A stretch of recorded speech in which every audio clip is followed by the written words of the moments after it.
Or if we go into the mountains of Tibet, where I'm doing a lot of research recently, you'll see it's a crude face of political domination. Genocide, the physical extinction of a people, is universally condemned, but ethnocide, the destruction of a people's way of life, is not only not condemned, it's universally, in many quarters, celebrated as part of a development strategy. And you cannot understand the pain of Tibet until you move through it at the ground level.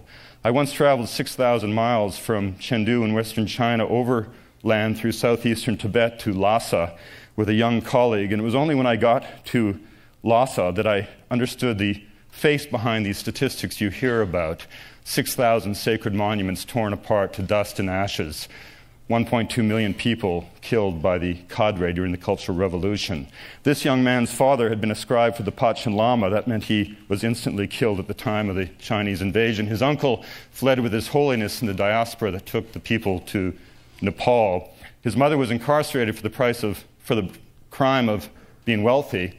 He was smuggled into the jail at the age of 2 to hide beneath her skirt tails because she couldn't bear to be without him. The sister who had done that brave deed was put into an education camp. One day she inadvertently stepped on an armband of Mao, and for that transgression she was given 7 years of hard labor. The pain of Tibet can be impossible to bear, but the redemptive spirit of the people is something to behold. And in the end, then, it really comes down to a choice. Do we want to live in a monochromatic world of monotony, or do we want to embrace a polychromatic world of diversity?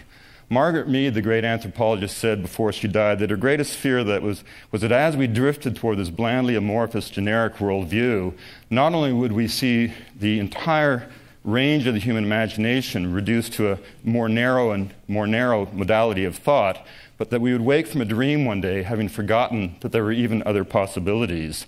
And it's humbling to remember that our species has perhaps been around for 600,000 years. The Neolithic Revolution, which gave us agriculture, at which time we succumbed to the cult of the seed, the poetry of the shaman was displaced by the prose of the priesthood, we created hierarchy, specialization, surplus, is only 10,000 years ago. The modern industrial world as we know it is barely 300 years old. Now, that shallow history doesn't suggest to me that we have all the answers for all of the challenges that will confront us in the ensuing millennia.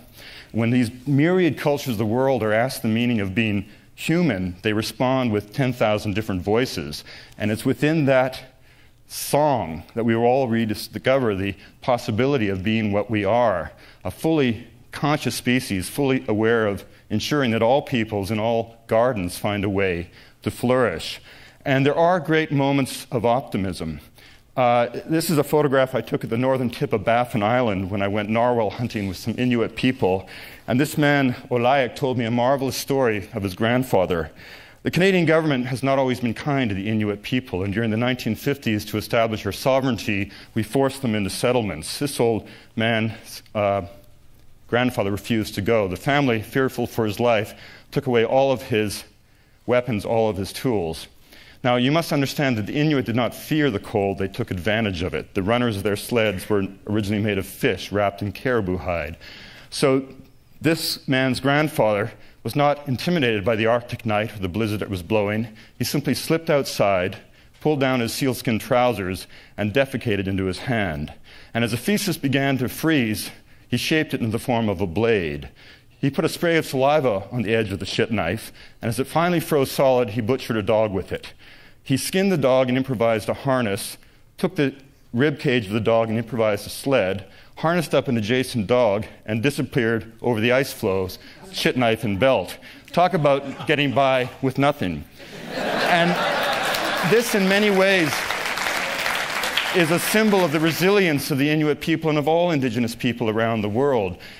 The Canadian government in April of 1999 gave back to total control of the Inuit an area of land larger than California and Texas put together. It's our new homeland. It's called Nunavut. It's an independent territory. They control all mineral resources. An amazing example of how a nation-state can seek restitution with its people.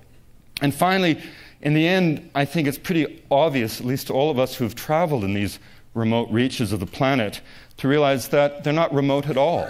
They're homelands of somebody. They represent branches of the human imagination that go back to the dawn of time. And for all of us, the dreams of these children, like the dreams of our own children, become part of the naked geography of hope. So what we're trying to do at the National Geographic, finally, is we believe that politicians will never accomplish anything. We think that polemics are not persuasive, but we think that storytelling can change the world. And so we are probably the best storytelling institution in the world. We get 35 million hits on our website every month. 156 nations carry our television channel. Our magazines are read by millions.